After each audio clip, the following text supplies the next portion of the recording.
Welcome everybody to my channel again.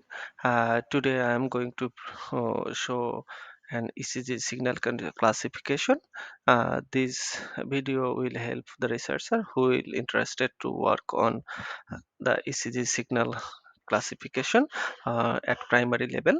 And one thing is, this core video is basically based on one of my conference paper, and the presentation uh, uh, I will upload it later on. So for these purposes, as you already know, we need to mount the drive to import the uh, data. That means the ECG data.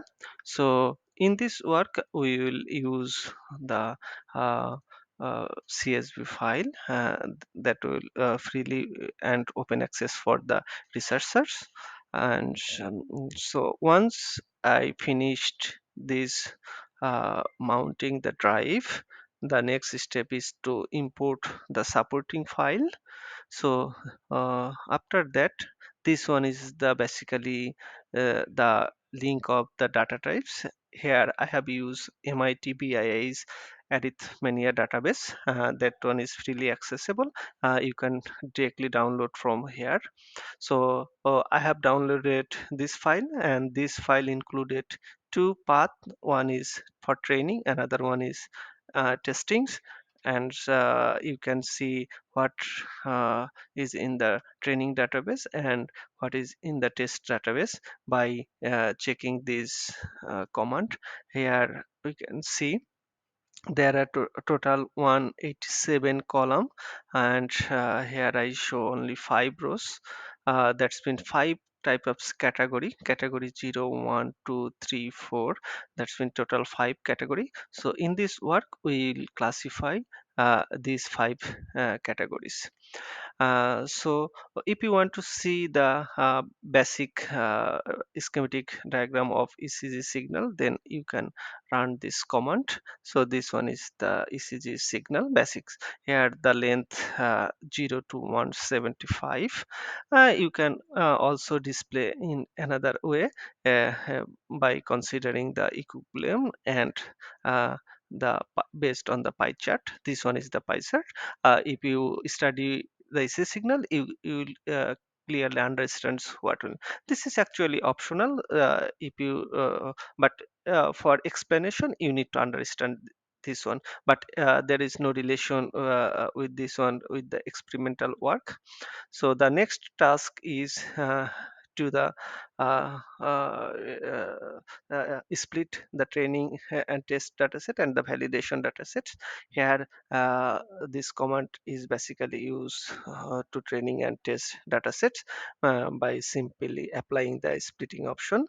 And then you can plot these training and tests, and you can see the ECG signal. And here we have the normal, premature ventricular contraction, fusion of paste, and normal. This total 5 categories of signal we have, and we will classify this one. The next step is to the is to format the shape based on our deep learning. Since this one is basically a deep learning classification, that's why we have classified by using this one. Here we have total 87,000 and data for training and 21,000 for testing datasets. So it's a quite large data set. You can easily apply and access this one,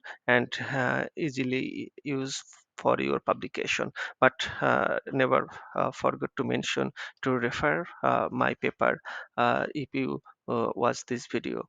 So since we have the 5 class, so total number of classification is 5. Here I have built a simple model. Here I have built a simple deep neural network model. So you can modify this one if you further work this one. In my paper, I have used one of the transfer learning model. Due to time complexity, I have shortened the code here. so you can easily modify this one. So here is that one. So since I have modified the code, maybe my result will be degraded. Uh, so here I have used categorical cross entropy with Adam optimizer and accuracy. Total number of base is 100, number of epoch I have used 10. So you can easily compile it and run it. So since this one is takes few more times, so now I will so you can see after finishing the training, it generated very good uh, results, and the overall accuracy loss is 0.03 with the training accuracy 90.98.91%, and the validation loss is 0.0796 with the validation accuracy is 98%. So it's quite good results. One of the basic reasons, since it is a properly balanced data set, that's why it produce very good results. But if you want to take the real data, then the validation accuracy will be less. So this must be taken into accounts. So this is all for the training operation. So if you want to take the validation, or if you want to generate the performance metrics like the confusion matrix, you can use this operation simply here for prediction of this one. So you see the confusion matrix of this one. So this simple, and it show very good results. So since the diagonal element, it produce very good result. So so you can easily apply this one. So if you want to calculate the precision recall F1 score, so you can also apply these methods. So this all, I think it will help you for your research. So never forget to use reference my paper or my code. Yeah, it will unethical if you don't use the reference of this one. So that's all. Thank you very much.